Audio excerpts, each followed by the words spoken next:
Halo, Assalamualaikum warahmatullahi wabarakatuh. Nama saya Zahra Maula Regita, NIM 420121010 dari kelas PSKM 2020B Universitas Negeri Medan. Di sini saya akan melakukan percobaan uji senyawa polar dan nonpolar. Pertama-tama, sebelum kita melakukan percobaan, alangkah lebih baiknya kita mengenal lebih dahulu apa itu senyawa polar dan apa itu senyawa nonpolar. Nah, sebelum saya menjelaskan apa itu senyawa kovalen polar dan apa itu senyawa kovalen nonpolar, saya akan menjelaskan apa itu kepolaran molekul terlebih dahulu. Kepolaran molekul adalah perilaku suatu zat yang menyerupai medan magnet, yaitu terdapat kutub sementara yang disebut dipol. Kepolaran senyawa terdapat pada senyawa kovalen dan dibagi menjadi dua, yaitu senyawa kovalen polar dan senyawa kovalen nonpolar. Apa itu senyawa kovalen polar? Senyawa kovalen polar adalah senyawa kovalen yang dibentuk oleh dua unsur berbeda, di mana keelektronegativan pasti berbeda sehingga menghasilkan dipol. Dan apa itu senyawa kovalen nonpolar? Senyawa kovalen nonpolar adalah senyawa kovalen yang dibentuk oleh dua unsur sama, di mana keelektronegativan pasti sama. Tingkat kepolaran senyawa dinyatakan dalam momen dipol dalam satuan kolom meter. Kepolaran dapat dijelaskan berdasarkan harga keelektronegativan unsur-unsur pembentuknya, serta dari bentuk molekulnya. Kepolaran suatu molekul dapat terjadi pada molekul diatomik dan poliatomik. Molekul diatomik adalah molekul yang tersusun dua atom, sedangkan molekul poliatomik adalah molekul yang terdiri lebih dari dua atom. Berikut ini adalah penjelasan polarisasi pada molekul diatomik dan poliatomik. Yang pertama, polarisasi ikatan kovalen pada molekul diatomik. Molekul biner merupakan senyawa yang hanya terdiri dari dua atom. Perbedaan keelektronegativan pada atom-atom molekul biner menyebabkan distribusi elektron tidak merata, karena setiap unsur memiliki keelektronegativan yang berbeda. Maka dapat disimpulkan untuk molekul biner adalah bersifat polar jika dua atom penyusunnya merupakan unsur yang berbeda. Yang kedua, bersifat nonpolar jika dua atom penyusunnya merupakan unsur yang sama. Contoh molekul biner polar adalah HF, HCl, SO, dan lain-lain. Contoh molekul binonpolar yaitu Br2, Cl2, O2, H2, dan lain-lain. Senyawa polar memiliki momen dipol lebih besar dari 0, sedangkan senyawa nonpolar memiliki momen dipol 0. Yang kedua, polarisasi ikatan kovalen pada molekul poliatomik.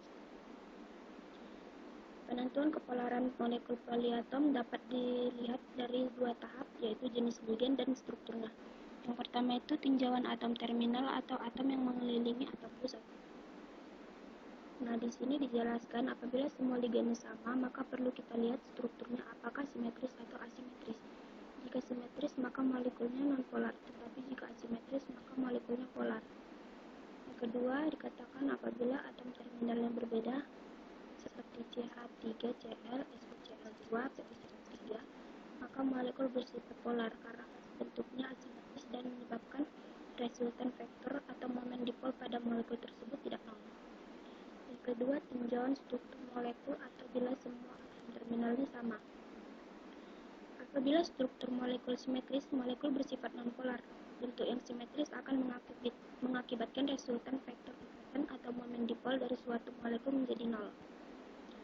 Struktur molekul simetris ada 6 bentuk, yaitu linear, segitiga, datar, tetrahedral, diagonal, bipiramida, oktahedral, dan persegi.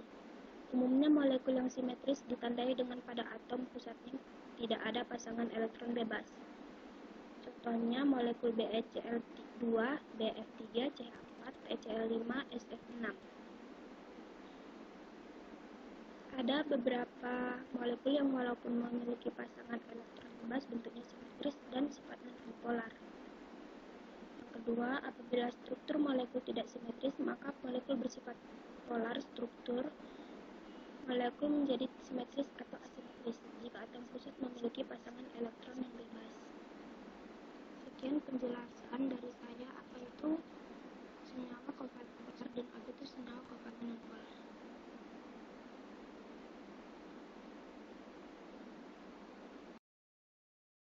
Dalam melakukan percobaan uji senyawa polar dan nonpolar, adapun bahan-bahan yang kita gunakan adalah larutan mentega, larutan minyak makan, larutan sabun cuci piring, dan juga larutan gula pasir. Dan ada pula bahan-bahan yang kita gunakan ialah alat pengujian ini, yaitu botol yang sudah dibolongi ujungnya, lalu wadah untuk menampung larutan yang akan dicurahkan dari botol ini, dan kemudian magnet. Pertama-tama saya akan melakukan pengujian oleh larutan sabun cuci piring.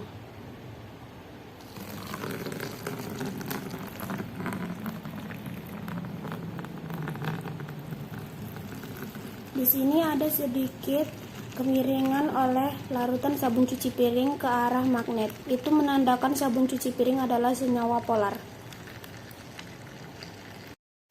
Yang kedua, saya akan melakukan percobaan oleh larutan gula pasir.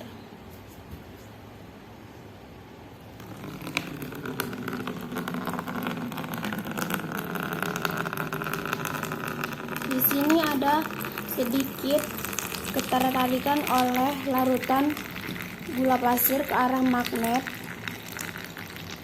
yang menandakan gula pasir itu adalah senyawa polar.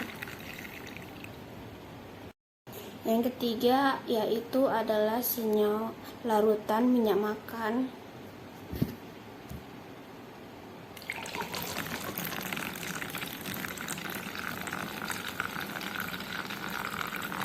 Pada larutan minyak makan ini tidak ada ketertarikan oleh larutan minyak makan ke arah magnet, yang berarti larutan minyak makan ini adalah senyawa nonpolar. Yang terakhir, saya menggunakan larutan mentega.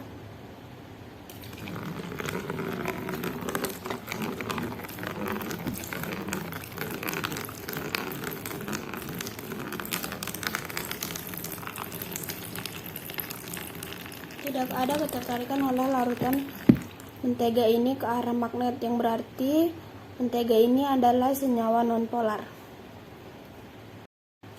Kesimpulan dari percobaan kali ini ialah larutan nonpolar ialah larutan gula pasir dan larutan sabun cuci piring, dan senyawa nonpolar itu adalah larutan minyak makan dan larutan mentega. Sekian percobaan dari saya. Apabila ada kekurangan dan kesalahan dalam pembuatan video ini, saya mohon maaf dan terima kasih.